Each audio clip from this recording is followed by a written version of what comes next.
వేల మందిని ప్రొఫెషనల్స్ గా మార్చిన ఇనోమాటిక్స్ తో మీరు కూడా మీ డ్రీమ్ కెరియర్ ని ఇప్పుడే స్టార్ట్ చేయండి. నేను 2 సినిమాల గురించి మీతో ఇంటర్వ్యూ ముందే అనుకున్నాను. ఈ 2 సినిమాల గురించి చాలా పర్టిక్యులర్‌గా మాట్లాడదామని. సో, ఫస్ట్ మూవీ వచ్చేసి 'గాయన్' సార్.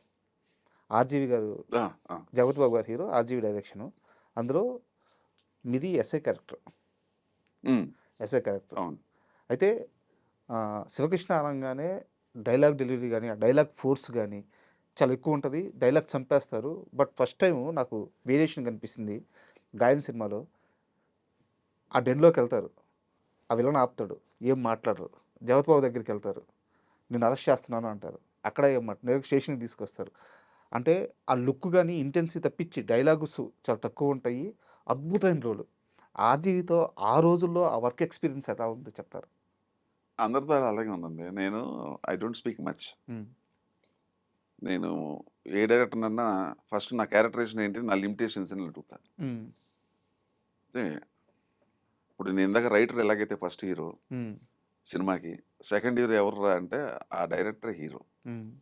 మోల్డ్ చేసి అందరిని చూపించి అలాగే కెమెరామెన్. నెక్స్ట్ ఫిజికల్‌గా యాక్ట్ చేసే మనం హీరో. ఇప్పుడు సపోజ్ రైటర్ గొప్పగా సినిమా తీయలేదు. డైరెక్టర్ చెడగొట్టాడు. ఈ సినిమా ఆడుతుందా? ఆడదుగా. అప్పుడు నీ హీరోయిజం ఏమైంది? మరి నువ్వు అంత గొప్ప హీరో ఎందుకు ఆడలేదు నువ్వు సినిమా? నా లాజిక్ క్వెషన్ ఇది. So, I respect first that. అట్లాగే డైరెక్టర్స్ క్రియేటివ్ డైరెక్టర్. వర్మ అనేది no doubt is a creative director. నేను ముందే అడిగా. హ్మ్.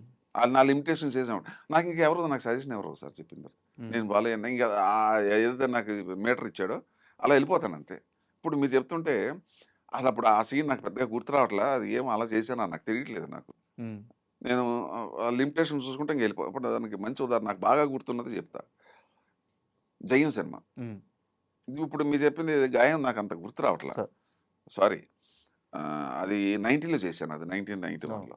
2002లో 'జయం' చేశాను. అది గుర్తుంది నాకు. ఇప్పుడు ఏం చేశానో నాకు తెలియదు. హ్మ్. అప్పుడు నేను సెన్సార్ బోర్డ్ చైర్మన్ను, ఫెడరేషన్ చైర్మన్ను, ఈ ఈ రేంజ్‌లో ఉన్నానప్పుడు పార్టీలో. అప్పుడు ఎవరో వచ్చి 'జైన్‌లో' నన్ను ఫస్ట్ టైమ్ నేను ఫాదర్ వేషం వేశాను 'జైన్' సినిమాలో. హ్మ్. అవును.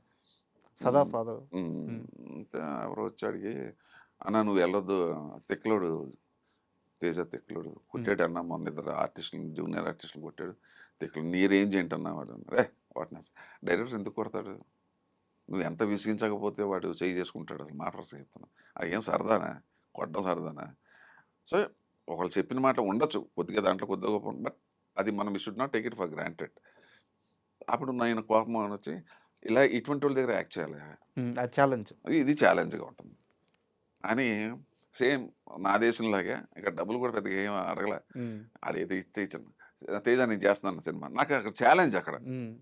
ఫస్ట్ సీన్ నాకు రాళ్ళపల్లికి ఆహ్, ఏదో పెళ్లి ముహూర్తం ఆ అమ్మాయి గురించి ఏదో సీను. తేజ వచ్చి పాపం చాలా మీరు హీరోగా చేసినప్పుడు నేను చిన్నగా ఉన్నాను సార్ మీ దగ్గర ఏదో పాపం అంతా ఓకే అమ్మ ఇప్పుడు నువ్వు యు ఆర్ ద డైరెక్టర్. హ్మ్. ఇప్పుడు ఏంటి ఎలాగంట ఈ డైలాగ్ ఇది అన్నాడు. అంటే నాకు ఎవడో హింట్ ఇచ్చాడు కదా! అని ముందే జాగ్రత్తగా ఉంటాం. మన జాగ్రత్తలో మనం హ్మ్. ఉండాలా? ఏది నిజమో మనకు తెలీదు. ఆ డైలాగ్ 3 మీటర్లు చెప్పాను. హ్మ్. ఓకే. సేమ్ డైలాగ్‌ని ఇలా చెప్తే ఎలా ఉంటుంది? రెండోది చెప్తే ఎలా? మూడోది ఎలా? ఆ రెండోది మీ క్యారెక్టర్ అండి అన్నాడు. పట్టేసుకున్నాడు.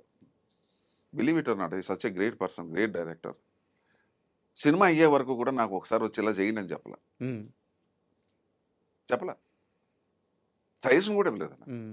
ఎందుకు? మరి మీరంతా అతని గురించి అలా చెప్పారు కదా! ఆయనకో క్లారిటీ ఉంది. మీకో క్లారిటీ ఉంది. ఆ క్లారిటీ నువ్వు పట్టుకోవాలా. హ్మ్. ఎప్పుడు ఆర్టిస్టు డైరెక్టర్ దగ్గరికెళ్ళినప్పుడు, ఆ డైరెక్టర్ క్లారిటీ నువ్వు పట్టుకోకపోతేనే ప్రాబ్లమ్స్ వస్తాయి. సో ఈవెన్ వరం దగ్గర కూడా అంతే. హ్మ్. మరి మీరు చూసారా ఎప్పుడన్నా 'తేజ' గారు కొట్టడం సెట్‌లో? అసలెప్పుడు చూడలేదు. ఎప్పుడు చూడలేదు. అసలు ఇంకోటి ఆ జూనియర్ ఆర్టిస్ట్‌ని ఎవరినో కొట్టినట్టున్నాడు. అంతే ఆర్టిస్ట్‌ని కొట్టడం కాదు. ఏదో కోపం మీద ఏంటో ఏదో చేసుండొచ్చు. అసలు నాకు తెలియక అడుగుతున్నా డైరెక్టరు ఎందుకు బ్యాడ్ అవుతాడు? అసలు ఎందుకు కొడతాడండి? హ్మ్. నాకు తెలియదు. నువ్వు ఆ జూనియర్ ఆర్టిస్ట్ విసిగించేసి ఉంటారు. ఏదో జరిగుంటుంది. హ్మ్. జరిగింది. జరిగిన ఇన్సిడెంట్ మాత్రం జరిగింది. అది మాత్రం ఒప్పుకుంటున్నాను నేను. హ్మ్. బట్ మనం కూడా ఆలోచించాలి కదా! ఏం సరదా అతనికి. వరం దగ్గరికెళ్ళాను. క్రియేటివ్ డైరెక్టరు అడిగారు. అడిగి నేను అడిగాను. ఎలా కావాలని? ఇలా కావాలన్నాడు. మరి ఏ రోజు నాకు సజెషన్ ఇవ్వలా. హ్మ్. ఆయనకో క్లారిటీ ఉంది. మీకో క్లారిటీ ఉంది. ఇదే కాదు. నేను యాక్ట్ చేసినప్పుడు ఒక 70, 80 మంది డైరెక్టర్ల దగ్గర ఎవరు అసలు మళ్ళీ నాకు సజెషన్ ఇవ్వలేదు. సో, అది ఆర్టిస్ట్ చేతిలో ఉంటది. అంటే ఇచ్చుంటే ఏదో అక్కడ అక్కడ ఆగిపోయింది ఇలా రా అనేది అలాగే తప్ప ఆ క్యారెక్టరైజేషన్ డైలాగ్ దగ్గర ఎక్కడ నాకు చెప్పలా. నేనేంటంటే ఫస్ట్ ఆర్టిస్ట్ అనేవాడు ఏం నేర్చుకోవాలంటే డైరెక్టర్కి ఏం కావాలో అది తెలుసుకో. హ్మ్. ఫస్ట్ డైరెక్టర్కి ఏం కావాలో అది తెలుసుకో. రైటర్ ఏం చెప్పాడో అది అర్థం చేసుకో. ఆ భావన ఏంటి, అతని ఉద్దేశం ఏంటి, ఆ ఉద్దేశం అవన్నీ కూడా డైరెక్టర్ చెప్తాడుగా మనకి. అవును. రైటర్ చెప్పింది ఫీడింగ్ ఇస్తాడు. ఫాలో అయిపోడు, సింపుల్. అయితే నాకు ఇంకో సినిమా సార్, అసల గూస్ బంప్స్ వచ్చిన సీన్స్ మీవి. 'చెన్నకేశవరెడ్డి'. అవునండి, చాలా అబ్బా! మంది చెప్తారు, చాలా ఏమి మంది క్యారెక్టర్ సార్. చాలా చాలా మంది చెప్తారు అది. నేను కడపలో ఒకసారి ఎందుకో పని మీద వెళ్ళా. హ్మ్. నాకు చాలా ఆశ్చర్యం వేసింది. చేసినప్పుడు మాకేం తెలీదు, చేసుకెళ్ళిపోతాం. దాని ఇంపాక్ట్ ఇంత ఉంటుందా? హ్మ్. అక్కడ బాయ్స్, హోటల్ బాయ్స్ 10 మంది వచ్చారు. హ్మ్. సార్ మా బాలయ్య బాబుకి భలే హెల్ప్ చేశారు సార్ మీరు ఆ డైలాగులు సార్. నేను అనుకున్నాను నిజంగా సినిమా మీడియా ఎంత ఇంపాక్ట్ చేస్తుంది వాళ్ళకి డైలాగులు. ఇప్పుడు దానంతా మళ్ళీ అక్కడ ఇప్పుడు మీరు చెన్నకేశవరెడ్డి చెప్పినారు. అక్కడ మళ్ళీ శివకృష్ణ చెప్పాడు. కరెక్టే, కానీ ఎవరు ఆలోచించింది? రైటరు. రైటర్. ఆడిని మర్చిపోతున్నారు అందరూ గూడా. హ్మ్. డైలాగ్ రాసిన మహానుభావుడు ఎవడో. అండ్ షార్ట్ కూడా సార్, మీరు బాలకృష్ణ గారిని గుర్తుపెట్టినప్పుడు మీకు ఆ విగ్రహం గుర్తొస్తా ఉంటది. పులివెందుల్లో చూసిన అవును, విగ్రహం పులివెందుల విగ్రహం. పులివెందులకు సంబంధించిన విగ్రహానికి రౌండ్ ట్రాలీ తిరుగుతా ఉంటది. అవును. నెక్స్ట్ బాలకృష్ణ గారికి రౌండ్ ట్రాలీ. అవును. ఆ ఎమ్మడే కట్ షాట్ మీకు రౌండ్ ట్రాలీ. ఈ 3 ఆబ్జెక్ట్స్‌కి రౌండ్ ట్రాలీ అలా తిరగతానే ఉంటది. Cut, cut, cut shot. అసలు ఏవి టేకింగ్ గాని, ఏవి రైటింగ్ గాని. అదేనండి, ఇప్పుడు వినాయక్ ఎంత వండర్‌ఫుల్ డైరెక్టర్.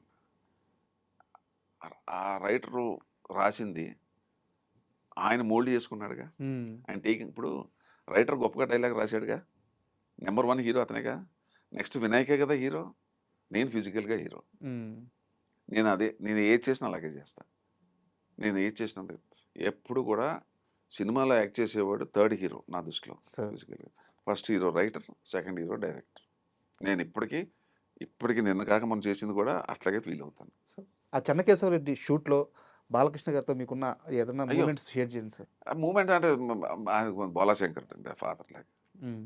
ఫాదర్ లాగా బోలాశంకర్ ఏముండదు. కొద్ది కోపం వస్తుంది ఒక్కోసారి. హ్మ్. డామ్ డూమ్ అని తిడతాడు. ఏముండదు, మనసులో ఏముండదు. హ్మ్. ఏముండదు. మళ్ళీ చిన్న పిల్లోడిలాగా మన దగ్గరికొచ్చి మన మీద జోకులేసి మనతో కూర్చుంటా ఉంటాడు. హుహు.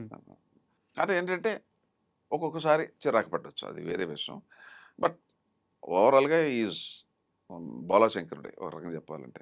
అది రామారావులో చూశాను కొద్దిగా. హ్మ్.